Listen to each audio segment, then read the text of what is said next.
శుక్లాంబరధరం విష్ణుం శశివర్ణం చతుర్భుజం ప్రసన్నవదనం ధ్యాయేత్ సర్వవిఘ్నోపశాంతయేత్. గురుర్బ్రహ్మా గురుర్విష్ణుః గురుర్దేవో మహేశ్వరః గురు సాక్షాత్ పరబ్రహ్మ తస్మై శ్రీ గురవే నమః.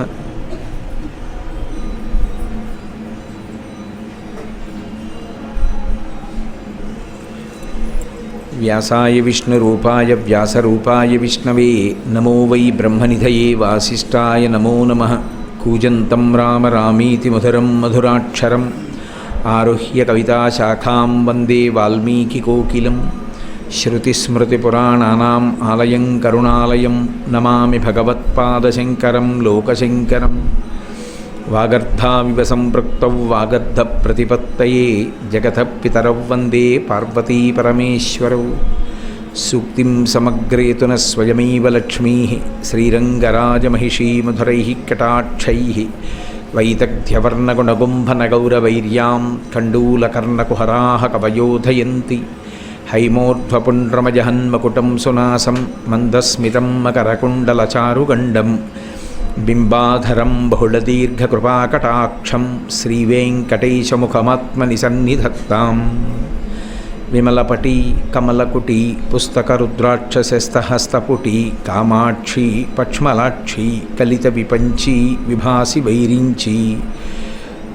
మనోజవం మహృతతుల్యవేగం జితేంద్రియం బుద్ధిమతాం వరిష్టం వాతాత్మజం వనరయూధముఖ్యం శ్రీరామదూతం శిరసా నమామి. ఆపదామపహర్తారం దాతారం సర్వసంపదాం లోకాభిరామం శ్రీరామం భూయో భూయో నమామ్యహం. హరి ఓం. పరమేశ్వర స్వరూపైన సభకి నమస్కారం. చెప్పుట వినుట అని రెండు మాటలు. అసలు ఒక వ్యక్తి ఈ లోకంలోకి వచ్చిన తరువాత చాలా విజ్ఞానాన్ని ఎక్కడ నేర్చుకుంటాడు అంటే ఒకరు చెప్తే వినడం దగ్గరే నేర్చుకుంటాడు. అందరూ పుస్తకాలలో ఉన్నవి చదువుకుని మాత్రమే నేర్చుకుంటారు అని అనడానికి ప్రబలమైన సాక్ష్యం ఏమి ఉండదు. పైగా మీరు కొంచెం సహేతుకంగా ఆలోచిస్తే ఒక విషయం ద్యోతకమవుతుంది. బాగా చదువుకుని బాగా తెలివితేటలు ఉన్న వాళ్ళందరూ సంస్కారము కూడా అంతే ఉన్నవాళ్ళు అని చెప్పడం కష్టం. ఎందుకంటే చదువు వేరు, సంస్కారము వేరు. ఎంత చదువు ఉన్నప్పటికీ ఆ చదువు సంస్కారమును పొంది ఉండకపోతే, సంస్కారమును పొందించకపోతే అది లోకమునకు ప్రమాదం ఎక్కువ చేయగలిగినటువంటి వాడవుతాడు. అందుకే బాగా చదువుకున్న వాళ్ళు చేసేటటువంటి దొంగతనాలు పట్టుకోవడం కూడా చాలా కష్టంగా ఉంటాయి. కఠినమైన చట్టాలకి సూక్ష్మమైన రంధ్రాలు వెతకగలుగుతారు.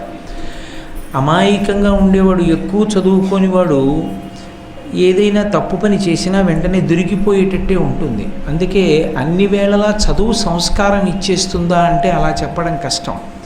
సంస్కారం ఇచ్చేటట్టుగా చదువుని పొందడం అదొక గొప్ప అదృష్టం. ఆ రీతిలో విద్యా విధానం ఉండాలి.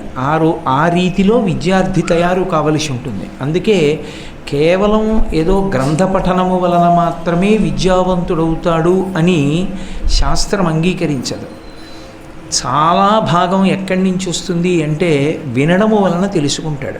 పెద్దల యొక్క మాట వినడం వల్ల తెలుసుకుంటాడు. అందుకే మనకి ప్రమాణవాక్యములు అని కొన్ని ఉంటాయి. ప్రమాణము అన్న మాటకు అర్థం ఏంటంటే మనం ఎలా బ్రతకాలి అన్నదానికి దానిని మాత్రమే ప్రమాణంగా, అంటే దానిని మాత్రమే మనం దృష్టిలో పెట్టుకోవలసినటువంటి విశేషంగా స్వీకరించవలసినది. అది తప్ప ఇంకొక దానిని మనం ఆదర్శంగా తీసుకోకూడదు.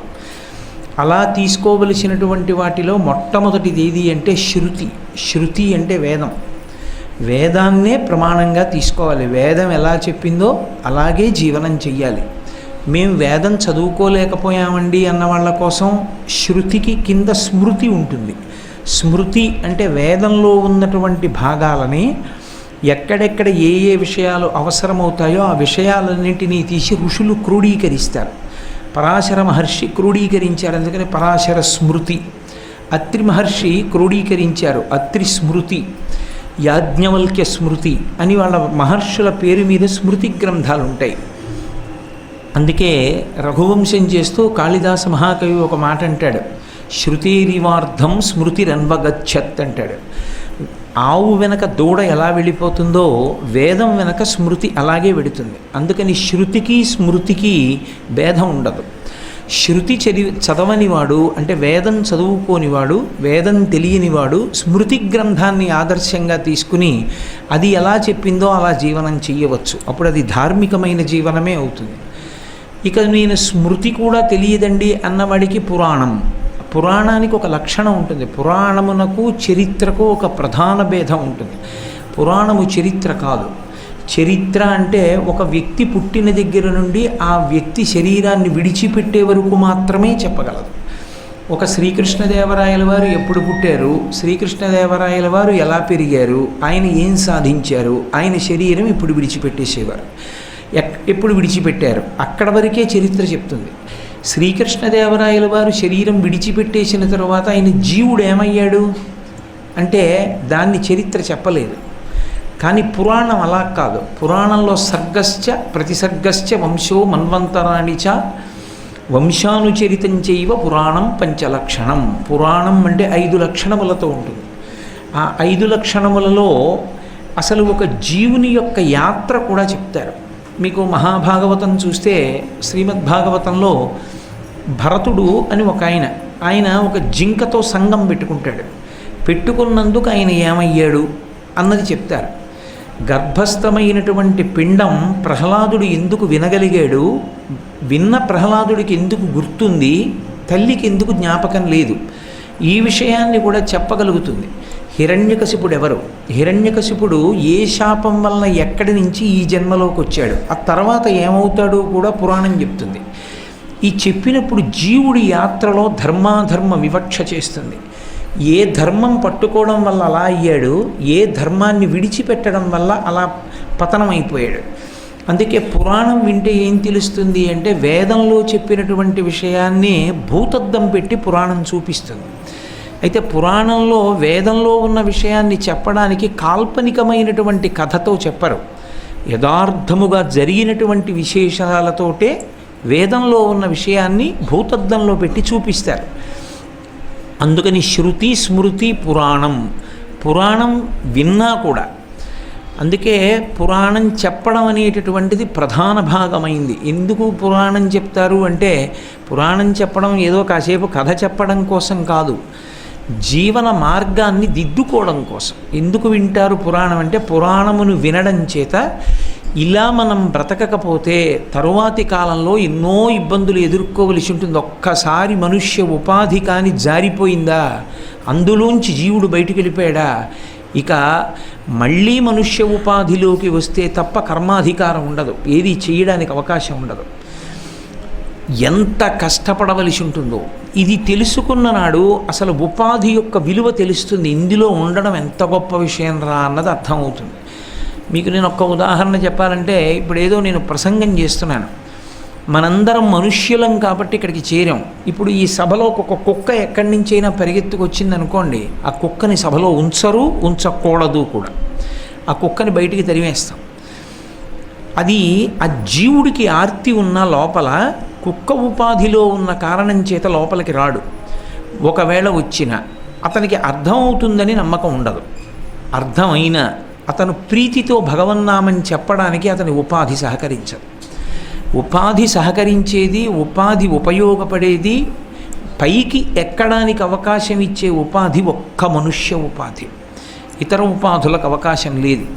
అందుకని శృతి స్మృతి పురాణం ఈ 3 అయిపోయిన తర్వాత శిష్టాచారం, ఇది ప్రధానం.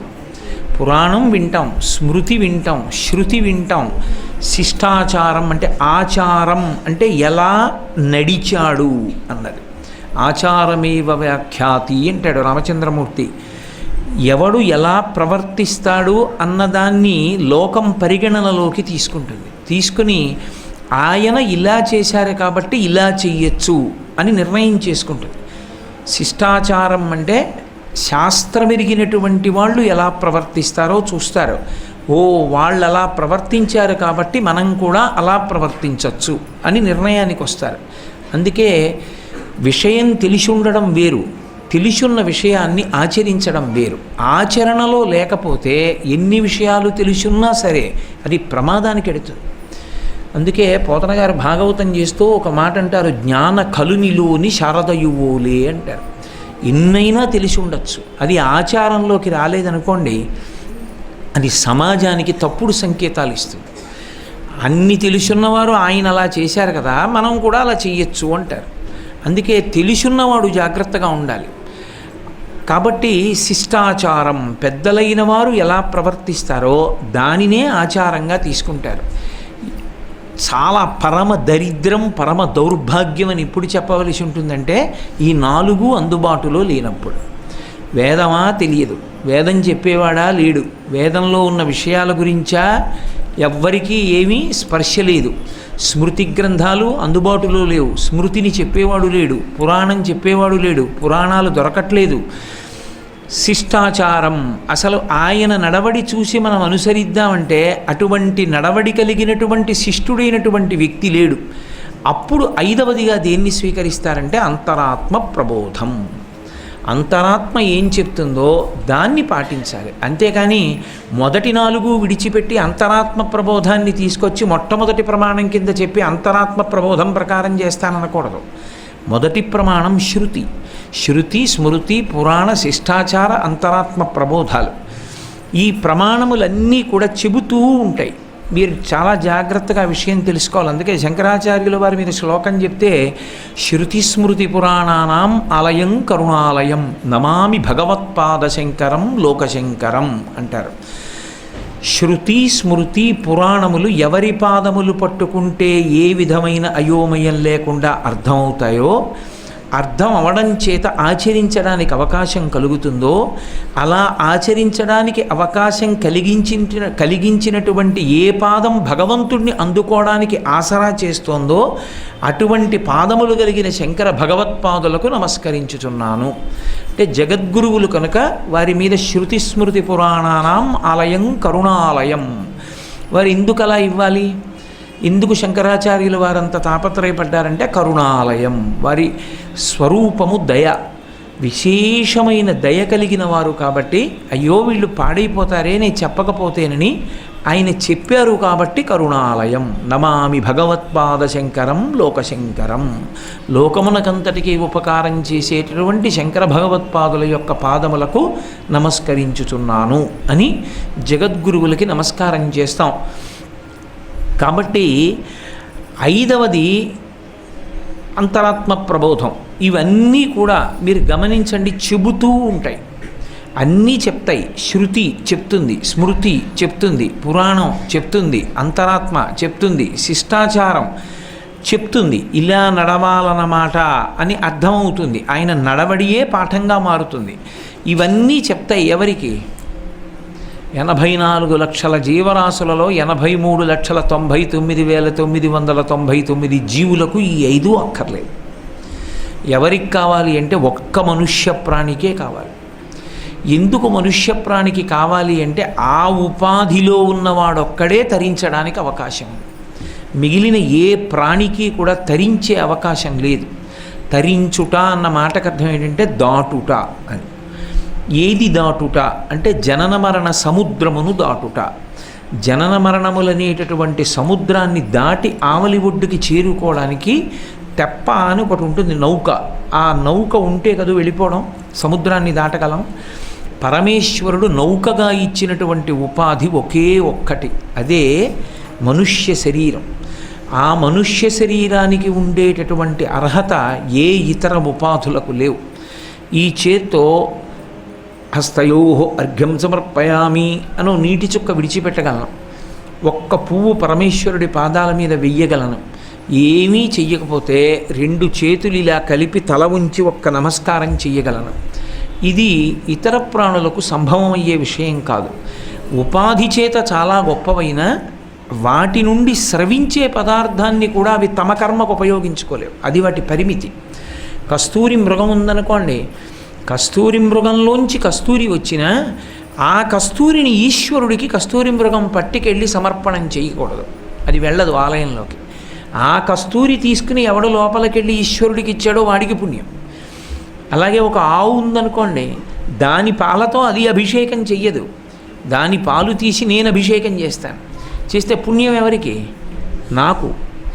ఆ అవకాశం ఎవరికి వచ్చింది అంటే ఒక్క మనుష్య ప్రాణికి. ఎందుకు వచ్చింది అంటే సమస్త భూతములలో ఉండేటటువంటి తేజస్సుని, విశేషమైన విభూతిని తీసుకుని తాను తరించడానికి వీలుగా ఈశ్వరుడితో అనుసంధానం చెయ్యగలిగినటువంటి ఉపాధి ఒక్క మనుష్య ప్రాణి మాత్రమే.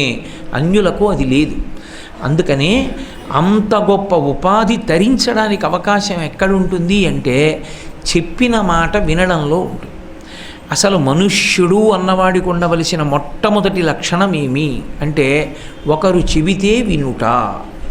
అసలు అవతల వాళ్ళు చెప్పేది వినకుండా మాట్లాడుతుంటారు కొంతమంది. అవతల వాళ్ళు చెప్పేటప్పుడు దాన్ని ఏం చెప్తున్నాడు అన్నదాన్ని కొంచెం సావధానంగా విని అప్పుడు జవాబు చెప్పరు.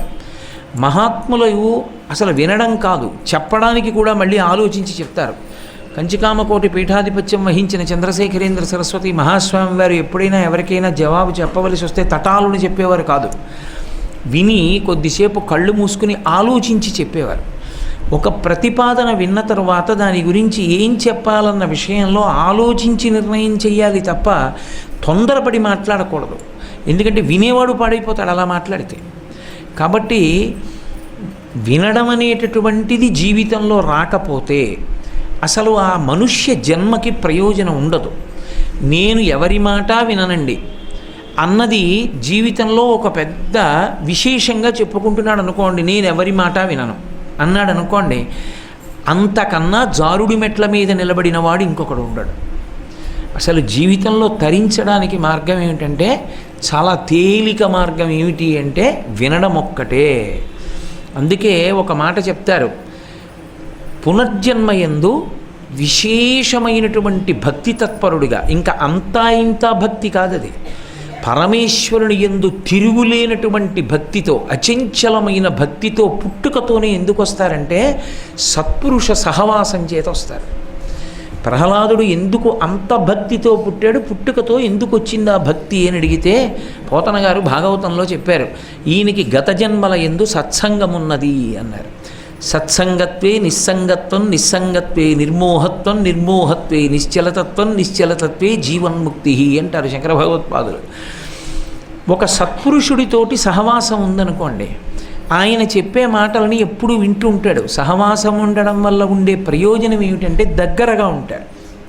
అది అందరికీ లభించే అదృష్టం కాదు. ఎక్కడో జన్మజన్మాంతరాలలో చేసుకున్న పుణ్యం గనీభవిస్తే ఈశ్వరుడు ఇచ్చేటటువంటి గొప్ప అదృష్టం ఏమి అంటే సత్పురుషులకి చాలా దగ్గరగా ఉండే అవకాశం ఇస్తాడు. ఎప్పుడూ కూడి ఉంటారు. అలా కూడి ఉంటే ఏమవుతుంది అంటే సత్పురుషుడైన వాడికి లొల్లి మాటలు ఉండవు. ఎప్పుడూ ఏం మాట్లాడతాడు, భగవంతుడి గురించి ధర్మం గురించి మాట్లాడుతుంటాడు. దాని గురించి మాట్లాడుతుంటే వింటూ ఉంటాడు. వింటూ ఆయన పట్ల గౌరవంతో ఉంటాడు. కేవలం అలా గౌరవంతో ఉన్న కారణం చేత శరీరం విడిచిపెట్టేసిన తర్వాత ఉత్తర జన్మయందు అచంచల భక్తితో పుట్టేటటువంటి అదృష్టాన్ని పరమేశ్వరుడు ఇచ్చేస్తాడు. అందుకే ఏది ఉన్నా ఏది లేకపోయినా నాకు అటువంటి భక్తులతోటి సహవాసం ఇమ్మని అడుగుతారు. పూజ అంతా అయిపోయిన తర్వాత భాగవతం దశమస్కంధంలో మాలాకారుడు చెప్పినటువంటి పద్యంతో తీర్థం పుచ్చుకుంటూ ఉంటారు. నీపాద కమల సేవయు నీపాదార్చకులతోడి నెయ్యము నితాంతాపార భూతదయయు తాపసమందార నాకు దయసేయగదే. ప్రసాదం నోట్లో వేసుకునేటప్పుడు కానీ తీర్థం తీసుకునేటప్పుడు కానీ ఈ పద్యం కానీ నీ పద్యావళులాలకించు చెవులున్ నిన్నాడు వాక్యంబులన్ నీ పేరన్ పనిచేయు హస్తయుగమున్ నీ మూర్తిపై చూపులున్ నీ పాదంబుల పొంత మ్రొక్కు శిరముల్ నీ సేవపై చిత్తముల్ నీపై బుద్ధులు మాకు నిమ్ము కరుణన్ నీరజపత్రీక్షణ అంటూ తీర్థప్రసాదాలు పుచ్చుకుంటారు ఇప్పటికీ చాలామంది పెద్దలు. ఎందుకని అంటే నీ పాద కమల సేవయు, భగవంతుని యొక్క పాదములను సేవించడం అంత తేలిక విషయం కాదు.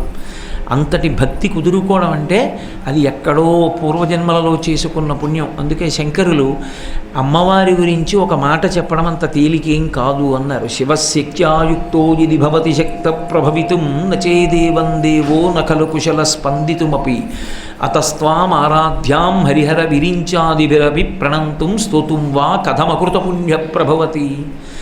నమస్కరించాలన్నా స్తోతుం వా, భగవంతుణ్ణి స్తోత్రం చెయ్యాలన్నా కథమకృత పుణ్య ప్రభవతి.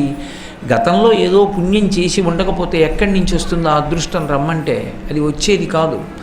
కాబట్టి నీపాద కమల సేవయు, అది దొరుకుతుందో దొరకదో, ఈశ్వర నిలబడుతుందో నిలబడదో, పైగా భక్తి యందు ఉద్ధాన పతనములు ఉంటాయి. భక్తి కుదురుకోవడం కష్టం, ఘనీభవించదు. ఒకనాడు బాగా కుదురుకున్న భక్తి ఏదో ఒక సంఘటన జరిగిందని అక్కడి నుంచి ఈశ్వరుడి మీద భక్తి విడిచిపెట్టేస్తాడు. విడిచిపెట్టేసి అబ్బే దేవుణ్ణి నమ్ముకున్నాను నాకేమొచ్చిందండి అని కొన్నాళ్ళు మానేస్తాడు. మళ్ళీ దూరం అయిపోతాడు, మళ్ళీ దగ్గర అవుతాడు. ఇదంతా పెద్ద హడావిడి జరుగుతూ ఉంటుంది. అలా ఉండదు. భాగవతులతోడి కూడి ఉంటే ఏమవుతుందంటే నిశ్చల భక్తి తనంత తాను ఏర్పడిపోతుంది. ఎందుకంటే తన ఎదురుగుండా ఉన్నటువంటి వ్యక్తికి కూడా కష్టాలు ఉన్నాయి, ఉన్నా కూడా ఆయన భగవంతుడి నుంచి అంగుళం జరగకుండా ఈశ్వరుణ్ణే పట్టు కూర్చుంటాడు. ఆయనే అలా పట్టు కూర్చున్నాడు, మనకేమి, కాబట్టి మనము పట్టు కూర్చోవాలన్నది తేలికైపోతుంది. భగవంతుణ్ణి నిరంతర సేవ చేయడం చాలా కష్టం, అంత తేలికైన విషయం ఏం కాదది. కానీ భాగవతులతోడి కూడి ఉండడం చాలా తేలికైన విషయం. అందుకే నీపాద కమల సేవయు నీపాదార్చకులతోడి నెయ్యము నితాంతాపార భూతదయయు తాపసమందారా నాకు దయచేయకదే అని అడుగుతాడు. పోతన గారి భాగవతంలో దశమస్కంధంలో మాలాకారుడు చేసినటువంటి చిన్ని పద్యం నిజంగా ఎంత విశేషమైనటువంటి పద్యం, అంత అద్భుతమైన పద్యం. అసలు పోతన గారికి ఆ మాటలు ఎలా పడ్డాయో, మహానుభావుడు ఋషి కనుక నితాంత అపార భూతదయయు, అసలు ఇంకా వేదం ఎలా చెప్పిందో అలా పడ్డాయి. అంత అద్భుతమైన మాటలు పడిపోయాయి ఆయనకి. కాబట్టి సత్సంగం చాలా గొప్పది. సత్పురుషుల యొక్క మాటలు వినడం అదృష్టహేతువు. లోకంలో ఒకళ్ళు చెప్పినటువంటి మాటని పరిశీలించడం, గుణదోషములను పరిశీలనం చేసుకుని ఈ మాట నేను వింటాను అని అంగీకరించి ఉండడం చాలా చాలా గొప్ప విషయం. శాస్త్రంలో ఒక మాట ఉంది, ముగ్గురి యందు ఎన్నడూ దోషమును ఆలోచించకూడదు. వాళ్ళు దోషం చేశారు అని కానీ, మీరు దోషం దిద్దుకోండి అని కానీ చెప్పకూడదు. కాకపోతే అభ్యున్నతిని కోరి నాన్నగారు ఇలా చేస్తే బాగుంటుందేమో అనడం తప్పు కాదు. తల్లిని, తండ్రిని, గురువుని, ఈ ముగ్గురి యొక్క వ్యవహార శైలి యందు దోషాన్ని ఎత్తి చూపించకూడదు. ఎందుచేత అంటే వాళ్ళ ముగ్గురికి ఒక అధికారాన్ని శాస్త్రం కట్టబెట్టింది. చెప్పిందే చెప్పవచ్చు, చెప్పేటప్పుడు కఠినంగా కూడా చెప్పవచ్చు. ముగ్గురికి మాత్రమే అధికారం. ఎన్ని మాటలు చెప్పినా అదే చెప్పచ్చు తల్లి తండ్రి. అమ్మ ఎన్ని మాటలు చెప్పావమ్మా అని అడగడానికి వీలు లేదు కొడుకు. అభ్యున్నతిని కోరి అమ్మ ఎప్పుడు చెప్పినా ఒరే నీకు తొందరపాటు ఎక్కువ, తొందరపడకు అని చెప్తోంది అనుకోండి, అమ్మ అస్తమానం చెప్తావు అలా అనకూడదు. అమ్మ గుర్తుపెట్టుకుంటాను అన్నది. ఎన్ని మాటలైనా చెప్పచ్చు. చెప్పిన విషయం చెప్పారనేటటువంటిది అన్వయం ఎవరికి అవ్వదు అంటే ఈ ముగ్గురికే అవ్వదు. ఎందుకంటే ఈ ముగ్గురు అలా చెబుతూనే ఉండాలి. ఇది చెప్పిన విషయం ఇంకో కొత్త విషయం చెప్తానని ఏం చెప్పక్కర్లేదు, ఎన్ని మాటలైనా చెప్పచ్చు. ఎందుకని అంటే అభ్యున్నతి కోరి. తిన్న అన్నం ఎన్ని మాటలు తింటున్నావు, చేసిన సంసారం ఎన్ని మాటలు చేస్తున్నావు. భగవత్ సంబంధమైన మంచి మాట తల్లి తండ్రి గురువు దగ్గర విన్నది వినడానికి అభ్యంతరం ఎందుకు వస్తుంది? కాబట్టి రాదు. అందుకే ఎన్ని మాటలైనా వినాలి. మంచి మాట వినడంలో ఎక్కడైనా రాగద్వేషములు ఏర్పడ్డాయా దానివల్ల చెప్పినటువంటి వాడికి ఏమీ ప్రమాదం రాదు. పాడైపోయేవాడు ఎవరు అంటే కేవలముగా వినవలసినవాడు. వినవలసిన వాడెవరు? మనుష్యుడొక్కడే. అవకాశం ఉండి వినకపోతే ఆ వినకపోయినటువంటి కారణం చేత ఎంతో సంస్కారాన్ని పోగొట్టుకుంటాడు. అందుకే శ్రీరామాయణంలో ఒక అద్భుతమైనటువంటి హితోక్తి, ఆర్షవాక్కు ఒకానొక సందర్భంలో మహర్షి చెప్పించారు. చిత్రం ఏమిటంటే, మనుష్యులందరికీ పనికొచ్చేటటువంటి వినడం అన్న విషయాన్ని ఎవరి నోటితో చెప్పించారంటే మారీచుడితోటి చెప్పించారు. ఒక రాక్షసుడి నోటి వెంట చెప్పించారు. ఇంకా విచిత్రం ఏమిటంటే, శ్రీరామాయణం 24,000 శ్లోకాలలో రాముడెవరు అని అడిగితే ఎవరు చెప్పిందైనా సరే తక్కువేనేమో, కానీ ఒక్క మారీచుడు చెప్పిందే రాముడి విషయంలో ఖచ్చితం. అదొక్కటి గుర్తుంటే ఇంకా రాముడెవరు అని అడిగినప్పుడు పెద్ద ప్రసంగం చేయక్కర్లేదు, ఆ ఒక్క శ్లోకం చెప్పేస్తే చాలు. అందుకే నిజానికి రామాయణంలో రాముడెవరో అర్థమైంది బాగా ఎవరికి అంటే మారీచుడికే అర్థమైంది. అందుకే వాడు అద్భుతమైనటువంటి మాటలు వచ్చి, శ్రీరామాయణంలో మారీచుడు ఒక పెద్ద మెరుపు. ఒక్కొక్కసారి నాకు అనిపిస్తుంటుంది, రామచంద్రమూర్తి యందు నరుడికి ఉండవలసినటువంటి లక్షణం ఉండాలి కదా, మీరు మనుష్యుడిగా వచ్చినవాడు. అదైతే కృష్ణ భగవానుడైతే విడిచిపెట్టాడు, పరిపూర్ణావతారం. పుడుతూనే కన్నులు తెరువని కడు చిన్ని పాపడై దానవి చనుబాలు త్రావి చంపే, పసిపిల్లాడిగా ఉండి పూతనా సంహారం చేసేస్తాడు. రాముడు అలా కాదు, నరుడిలాగే ఒకడిని చంపుతాడు, ఒకడిని వదిలేస్తాడు. ఆ సుబాహువుని చంపాడు, తాటకని చంపాడు, మారీచుడిని వదిలేశాడు, మానవాస్త్రం పెట్టి కొట్టాడు, అదే కొంప ముంచేసింది. మారీచుణ్ణి వదలకుండా చంపేసి ఉండుంటే శ్రీరామాయణ కథ అరణ్యకాండ దాటేదా అంటే అనుమానం. ఎందుకని అంటే అసలు మారీచుడు లేని నాడు అంత మోసంతో అలా జింక రూపంలో వచ్చి సీతమ్మని ప్రలోభ పెట్టగలిగినంత శక్తివంతుడు లేడు. అలా రాగలిగాడంటే రామచంద్రమూర్తి విడిచిపెట్టాడు కాబట్టి. రామచంద్రమూర్తి ఎందుకు విడిచిపెట్టాలి అంటే, ఒకటి, అలా విడిచిపెట్టకపోతే కథ నడవదు, అవతార ప్రయోజనం జరగదు, రావణ సంహారం లేదు.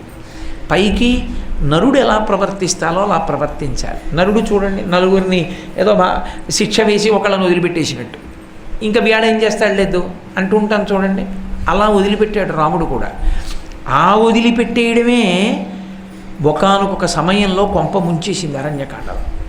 కానీ ఆ మారీచుడు మాట్లాడిన మాటలు ఏమున్నాయో అరణ్యకాండలో అసలు అవి చదువుతుంటే వీటిని బంగారంతో అక్షరాలుగా మార్చి వీటిని తీసుకెళ్ళి గోడకి పెట్టుకోవాలరా ఇంట్లో అనిపిస్తుంది.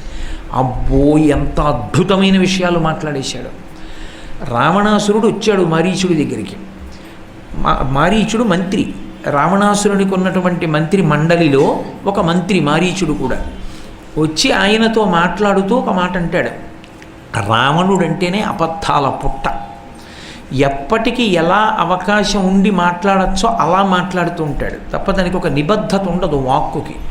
అందుకే ఆ మారీచుడి దగ్గరికి వచ్చి రాముడికి వ్యతిరేకంగా ప్రసంగం చేశాడు. వినడం అంటే ఏమిటో మారీచుడి దగ్గర నేర్చుకోవాలి. వాడు చాలా సావధానంగా విన్నాడు. ఆయన రాముడని ఒక నరుడు దండకారణ్యంలోకి వచ్చాడు భార్య సీతమ్మతో, తమ్ముడు లక్ష్మణుడితో. ఎందుకు వచ్చాడో తెలుసా మారీచా? రావణుడు చెప్పిన మాటలు చెప్తున్నాను. చాలా అధర్మంతో ప్రవర్తిస్తూ ఉంటాడు, భూతదయ లేనివాడు, పరమక్రూరుడు, ఇంద్రియ నిగ్రహం లేనివాడు, దయా అన్న మాట తెలియనివాడు, సర్వభూతములకు అపకారము చేసే స్వభావం ఉన్నవాడు, తీక్షణమైనటువంటి బుద్ధి ఉన్నవాడు. అందుకని తండ్రి అయిన దశరథ మహారాజు అతన్ని భార్యతో సహా రాజ్య బహిష్కారం విధించి వెడలగొట్టాడు. వెడలగొడితే లక్ష్మణుడితో కలిసి దండకారణ్యంలోకి వచ్చాడు. ఏ కారణం లేకుండా, ఏ కవ్వింపు లేకుండా, ఏదో హాయిగా అక్కడుండి మునుల్ని ఋషుల్ని బాధ పెట్టి చంపి వాళ్ళ నెత్తురు తాగి మాంసం తింటున్నటువంటి కరుడు 14,000 మందితో జనస్థానంలో ఉంటే చేతిలో కోదండం ఉంది కదా అని ధనుష్టంకారం చేసి వాళ్ళందరినీ చంపేశాడు. చంపి ఊరుకోలేదు, నా చెల్లెలి శూర్పణకని పిలిచి ముక్కు చెవులు కోసేశాడు. అటువంటి రాముడికి నేను అపకారం చెయ్యాలనుకుంటున్నాను. రాముణ్ణి చంపేయడం పెద్ద విషయం కాదు నాకు, కానీ రాముణ్ణి బాధ పెట్టాలి. నన్నెంత బాధ పెట్టాడో అంత బాధ పెట్టాలి. అంత బాధ పెట్టాలంటే అతనికి ప్రియపత్ని దేవకాంత వంటి సీతమ్మని నేను అపహరించాలి. సీతమ్మ కనపడకపోతే రాముడు కుంగిపోతాడు. రాముడు కుంగిపోతే చంపడం తేలిక. ఇందులో పరస్పర విరుద్ధమైన విషయాలు ఉంటాయి. అబద్ధాలు ఆడేవాడు ఎలా మాట్లాడతాడో అలాగే మాట్లాడతాడని. అసలు రహస్యం ఏమిటంటే ఆయనకి కావలసింది ఏది అంటే సీతమ్మ. ఎందుకని అంటే ఆయన కామం విశృంఖలం, దానికి హద్దు లేదు. ఇంకా శూర్పణఖ తనకి రాముడు దక్కలేదనేటటువంటి కక్షతో రావణాసురుడి దగ్గరికి వెళ్ళి మాట్లాడేటప్పుడు రాముడు నా ముక్కు చెవులు కొయ్యడానికి కారణమేమి అన్నదాన్ని సత్యం తిప్పి చెప్పింది. అసలు కోసేసింది ఎందుకు అంటే రాముణ్ణి కామించింది, లక్ష్మణుణ్ణి కామించింది. సీతాదేవి మీద పడి ఆవిడ్ని చంపబోయింది. సీతమ్మ ఉన్నంతకాలం రాముడు పరకాంతని స్వీకరించాడు. ఈమెని చంపేస్తే గొడవ వదిలిపోతుందని ఆవిడ మీద పడింది. ఆవిడ మీద పడిందని లక్ష్మణస్వామి ముక్కు చెవులు కోసేశారు. అక్కడికి వెళ్ళి ఏం చెప్పిందంటే రావణాసురుడి యొక్క మనస్సు రాముడి మీదకి పగతో వెళ్ళేటట్టుగా, అందుకే మాట అన్నది ఎంత దూరమైనా వెళ్ళిపోతుంది. అక్కడికి వెళ్ళి ఏం చెప్పిందంటే పిచ్చివాడా, నీ దగ్గర ఇన్ని వేల మంది భార్యలు ఉన్నారు, వీళ్ళెందుకు పనికొస్తారు? అసలు ఈ భూమండలంలో లేదటువంటి కాంత, 3 లోకాలలో లేదు. సీతమ్మ అని నరకాంత అరణ్యంలోకి వచ్చాడు రాముడి భార్య, ఆమెను అపహరించి తీసుకురా, ఆమెను అనుభవించు, అది నీ గొప్పంది. సీతమ్మను అపహరించాలి, అందుకు బయలుదేరాడు రావణాసురుడు. ఏ రాముడు తనని భార్యాస్థానంలోకి తీసుకోలేదో ఆ రాముడికి ఆ భార్య లేక బాధపడాలి. ఇది శూర్పణఖ కక్ష. శూర్పణఖకి ఎంతసేపు రాముడి విషయంలో బాగా గుర్తుండిపోయింది ఏమిటి అంటే ఎప్పుడు బాణం తీస్తాడు, ఎప్పుడు సంధిస్తాడు, ఎప్పుడు విడిచిపెడతాడు, దానికి అర్థం కాలేదు.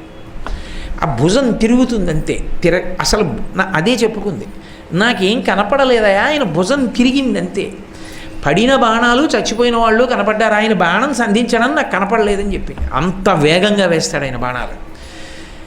అందుకని ఇప్పుడు రాముడి మీద కక్షకి తన మాటలతో రావణుణ్ణి సీతమ్మకి వ్యతిరేకంగా రెచ్చగొట్టింది. ఇప్పుడు సీతాపహరణం చెయ్యాలి. సీతాపహరణం చేస్తాను నేను కాముకుండని మంత్రితో చెప్పలేక రాముడు అపకారం చేశాడు, రాముడికి నేను మళ్ళీ అపకారం చేయడానికి సీతను అపహరిస్తానని మారీచుడితో చెప్తాడు రావణాసురుడు. రాక్షస స్వభావం అంటే ఎక్కడో ఉంటుంది అని అనుకోకూడదు. రాక్షస స్వభావము అన్నదానికి అర్థం ఏమిటో తెలుసా? తప్పుని అంగీకరించలేకపోవడం, తప్పుని సమర్థించుకునే ప్రయత్నం చేయడం, అదే రాక్షస స్వభావం. మంగళాశాసనపరై మదాచార్య పురోగమై సర్వైశ్చ పూర్వైరాచార్యై సత్కృతాయాస్తు మంగళం. మంగళం కోసలేంద్రాయ మహనీయ గుణాత్మనే చక్రవర్తి తనూజాయ సర్వభౌమాయ మంగళం. ఉమాకాంతాయ కాంతాయ కామితార్థప్రదాయినే శ్రీగిరీశాయ దేవాయ మలినాథాయ మంగళం. సర్వం శ్రీ ఉమామహేశ్వర పరబ్రహ్మార్పణమస్తు. స్వస్తి.